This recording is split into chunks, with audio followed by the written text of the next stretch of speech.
This is Metagal.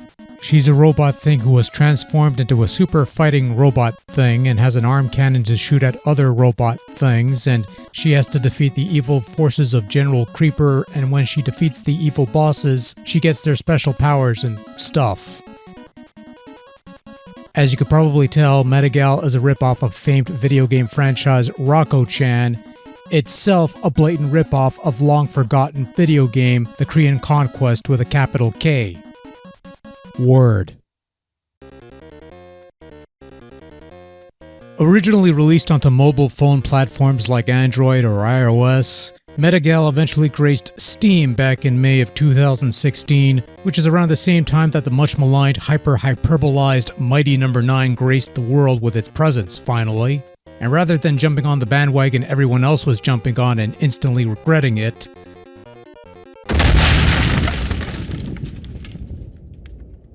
I bought a much cheaper and lesser known mega knockoff from the Steam store and didn't regret my purchase.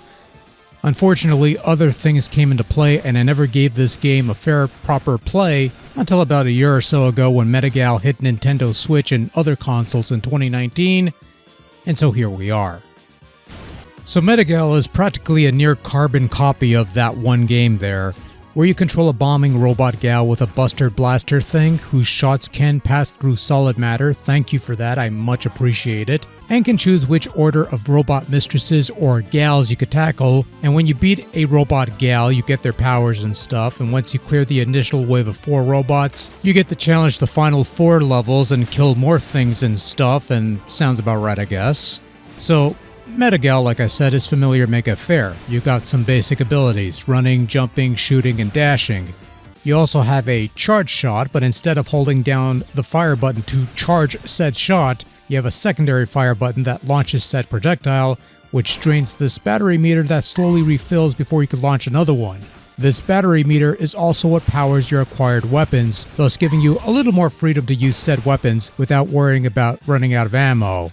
And for what it's worth, I do like the weapons you gain. There's a shield weapon that shoots homing shots, landmines that propel you into the air if you land on one, a flaming dash attack that doubles as an air dash, and finally a warp weapon that lets you swap places with whatever foe it touches. They're actually quite useful in places and also helps in reaching alternate paths that height upgrades to Metagal's overall performance, enhancing her battery charge, firing rate, and such other things. And if that wasn't enough, you also have a function that diverts battery power to restore some health, which is a nice little feature to have, though somewhat negated by the somewhat generous item drops from enemies as well as occasionally placed energy capsules found throughout the level.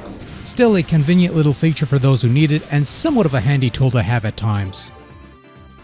Whenever you die, a menu will pop up, allowing you to either exit the level, continue at the last checkpoint, or at the beginning of the level if you haven't passed the checkpoint, or you could use a rebirth gear that you've collected to respawn at the beginning of the current segment of level, saving you a bit of backtracking. Rebirth gears can be found within levels as well as dropped by defeated foes, and the game is so generous with item drops that you could practically rack up a couple dozen within a short playthrough. Other than that, the game ostensibly gives you unlimited lives, which might dull the challenge a bit, but you are graded on your performance once you beat the level, so there is incentive to try your best.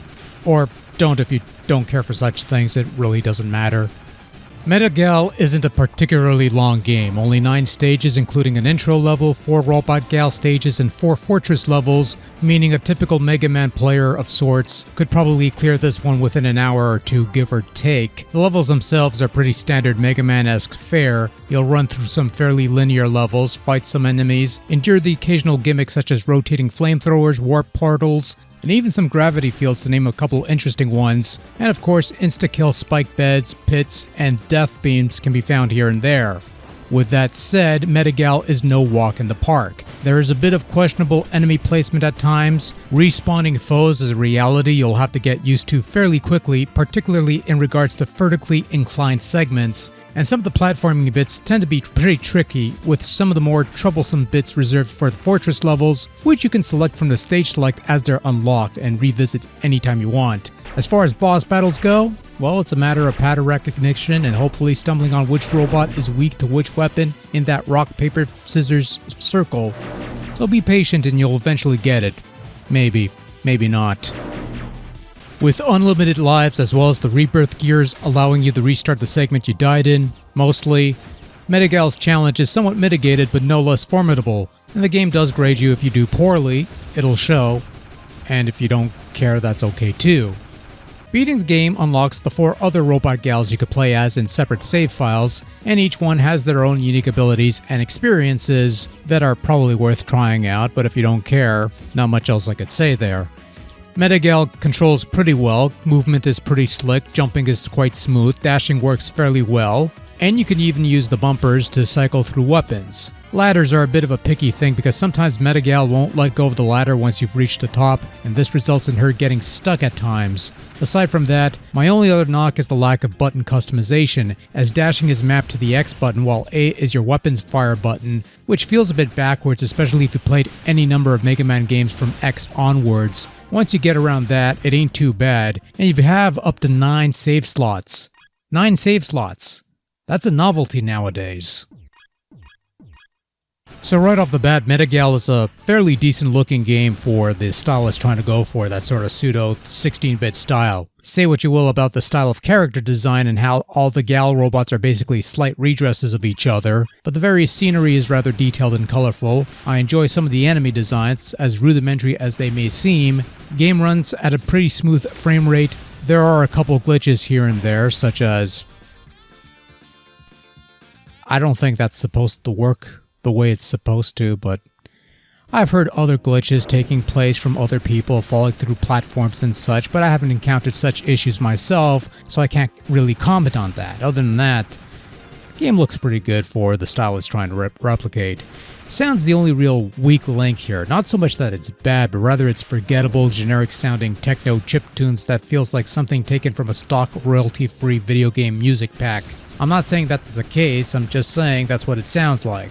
Funny thing is that when I first played this on Steam back in 2016, Metagal had a much different soundtrack that seemed more basic sounding, but I actually prefer this simpler set over this. And you actually could listen to this simpler soundtrack, the older soundtrack, when you're playing as the bosses in the second playthrough, so that's something, I guess, I suppose.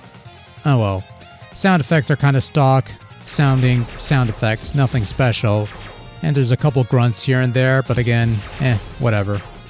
Overall, Metagal is a fairly average Mega Man-esque game. Sure, it has a couple neat bits that make it somewhat unique, but otherwise feels as close to the source of inspiration as any number of Mega Man-esque games out there. It plays well enough, runs well enough, usually, and it's dirt cheap.